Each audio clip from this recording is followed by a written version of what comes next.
You won't believe what just happened on my property. Imagine this: two huge trucks parked right in the middle of my ranch without my permission. Not just any trucks, but trucks belonging to the HOA. Yeah, you heard that right. And here's the kicker: I'm not even a member of that HOA somehow. This so-called Karen from the HOA thought it was totally fine to just roll in and take over my land like it's hers. If you've ever dealt with overstepping neighbors or local groups pushing their weight around, you know how frustrating and tense things can get. Well, this situation just took it to a whole new level. I own this land. Every inch of it is mine. From the creek running along the edge to the tall grass near the ridge, this ranch is my space, my sanctuary. But now, some HOA enforcer decided to park two trucks right smack in the middle of it, like it's some public lot. No heads up, no permission, nothing. Just straight up trespassing. And you know what? It feels like a power play. Like they're trying to intimidate me or make a point. But why? What's the real reason behind this bold move? Is this just a one-time thing, or is it part of something bigger? I'm about to find out in this video. I'm going to share everything: the build-up, the confrontation, and what happened after I caught them red-handed on my property. You'll see how I handled this crazy situation and why standing your ground matters more than ever. Stick around because things are about to get interesting, and trust me, you don't want to miss. What happens next? This isn't just about trucks or HOA rules. It's about respect, boundaries, and fighting for what's rightfully yours. So, let's dive in to understand why this situation is so intense. You need to know a little more about the history between me and this HOA. I live just outside their boundaries, on my ranch, completely independent. I'm not on any HOA board. I don't pay HOA fees, and I don't follow their rules. My property is mine, plain and simple. But somehow, I didn't stop this Karen from the HOA from crossing a line that shouldn't have been crossed.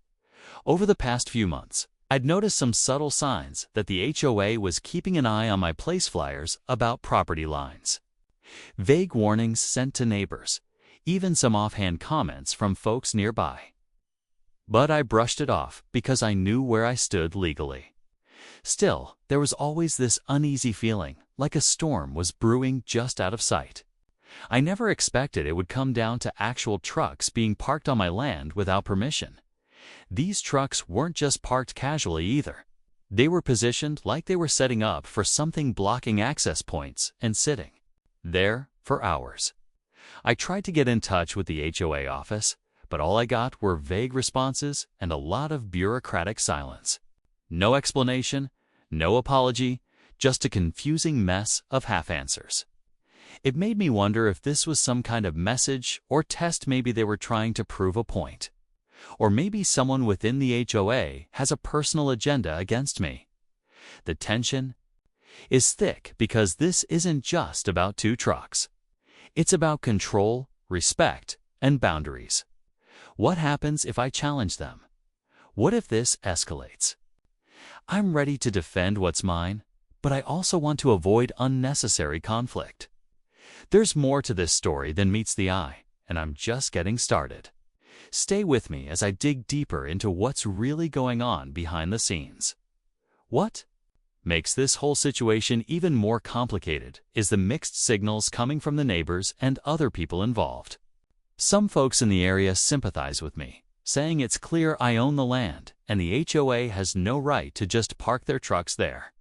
But others seem to think the HOA is in the right, or at least that they have some kind of claim or authority that I'm not aware of. It's like the line between what's mine and what's theirs has gotten blurry in some people's minds. And that confusion is only adding fuel to the fire. Then there's the HOA Karen herself. From what I've heard, around the neighborhood, she's known for being tough and very B-book, maybe even a little too eager to flex the HOA's power. But is she really acting on her own? Or is she just following orders from higher up in the HOA? That's one of the questions I can't shake. Because if this is part of some bigger plan, something that's been brewing behind closed doors, then this truck incident is just the tip of the iceberg. There might be meetings, letters, or rules that I haven't been told about yet. And who knows what kind of pressure they might be trying to put on me next. On top of all that, I started digging into the property records and HOA agreements, trying to find any loophole or reason that could justify what they did. So far, everything points to me being the rightful owner with full control over the land. But that hasn't stopped the trucks or the growing tension around my ranch. Every day, I'm wondering, how far will they push this? Will this escalate into legal battles or something worse?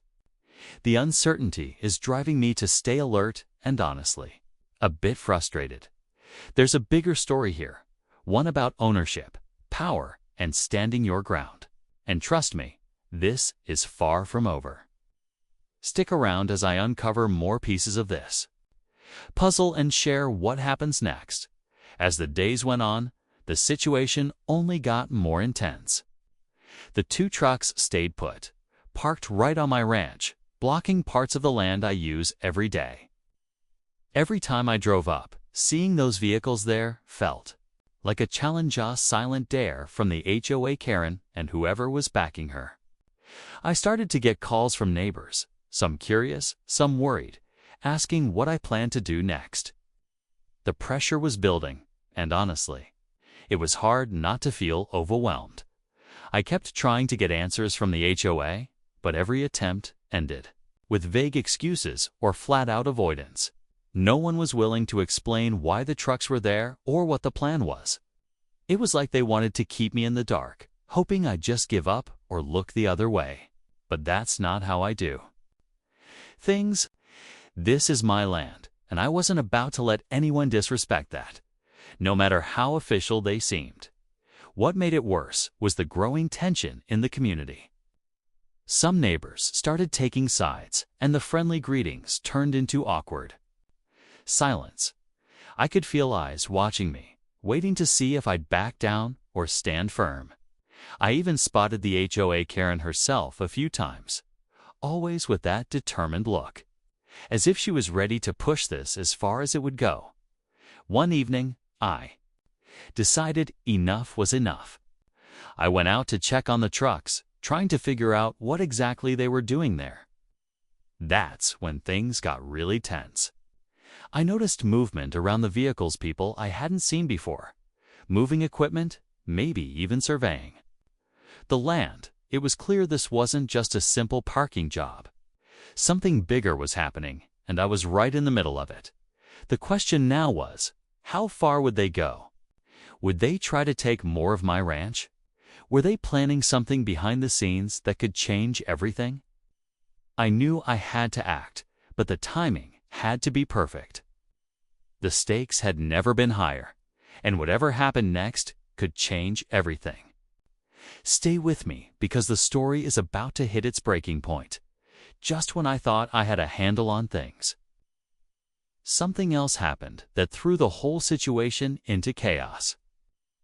A few days after spotting those mysterious people around the trucks, I received a letter in the mail. It wasn't from the HOA, at least not officially. It was from a law firm representing some company I'd never heard of. The letter claimed there was a dispute over a portion of my land, saying that this company had some kind of claim tied to the same area where the trucks were parked. Suddenly, this wasn't just about the HOA or one overzealous Karen anymore. There was a whole new player involved, and the stakes were way higher than I realized. The letter was vague but threatening, hinting at legal action if I didn't back off. It felt like a coordinated effort to push me out, and it left me questioning everything I thought I knew about my property. Was there really a hidden claim on my ranch? Had someone been quietly working behind the scenes to stake a claim on my land without my knowledge? It was a total shock, and it added a whole new layer of tension to an already explosive situation at the same time. The trucks remained parked, and the presence around my ranch only seemed to grow. The HOA Karen showed up more frequently, this time with an entourage, acting like they owned the place. I could tell this was no longer a simple misunderstanding. It was turning into a full-on battle over control, property rights, and respect. I was caught in the middle of a conflict that felt bigger than just me, but it was my land, and I wasn't about to let anyone take it without a fight. With this new twist, the pressure was mounting. Every call, every visit, every glance toward those trucks reminded me that time was running out. The fight was far from over, and whatever came next could change everything. Stick around, this story is just getting started, and the next moves could change the game completely. The day finally came when I decided I couldn't wait any longer. I confronted the HOA Karen and the group around those trucks head-on. I walked out to my ranch, standing firm right where those vehicles had been blocking my access for weeks. I laid out everything: the ownership papers, the property records, and my clear right to that land.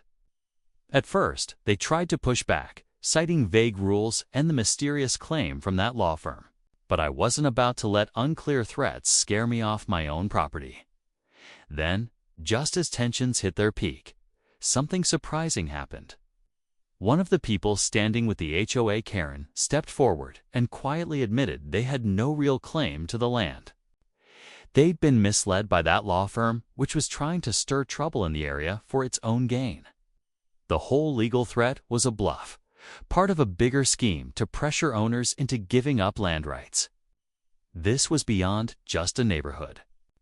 Dispute Heat was a classic power play designed to shake people like me down. With that revelation, the trucks were finally moved, and the HOA Karen's attitude shifted. It was clear they didn't want to be caught up in a legal mess, especially one based on lies. I made it clear that while I was willing to keep things peaceful, I wouldn't hesitate to defend my rights if needed. The word got out that the HOA's overreach had been stopped in its tracks, and I could finally breathe a little easier.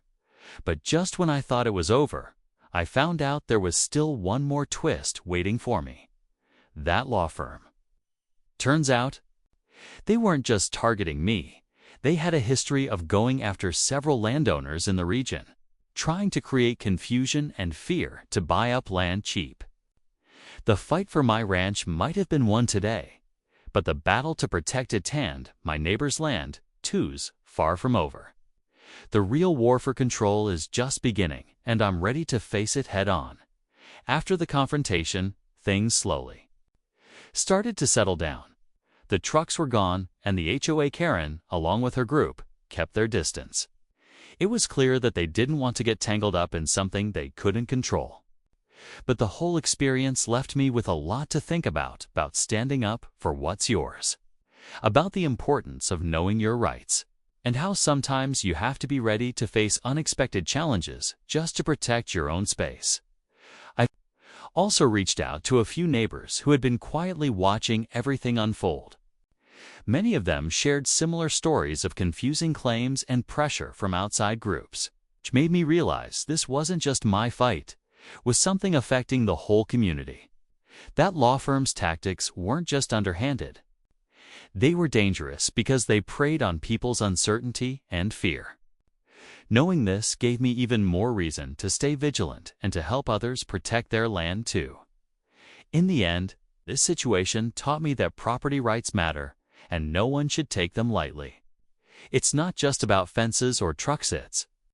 About respect, boundaries, and standing firm when those are challenged. Even if you're not part of an HOA or a formal group, you have a right to your land and your peace of mind. And sometimes, that means being ready to face off with people who don't want to play fair. So, if you're dealing with similar issues or facing someone who's overstepping their bounds, remember, knowledge is power. Stay informed, stand your ground, and don't be afraid to speak up. This fight wasn't easy, but it was worth it. Thanks for sticking with me through this story. If you want to hear more about what happens next or learn how to protect your own property rights, hit that subscribe button and stay tuned. There's still a lot more to uncover in this ongoing battle.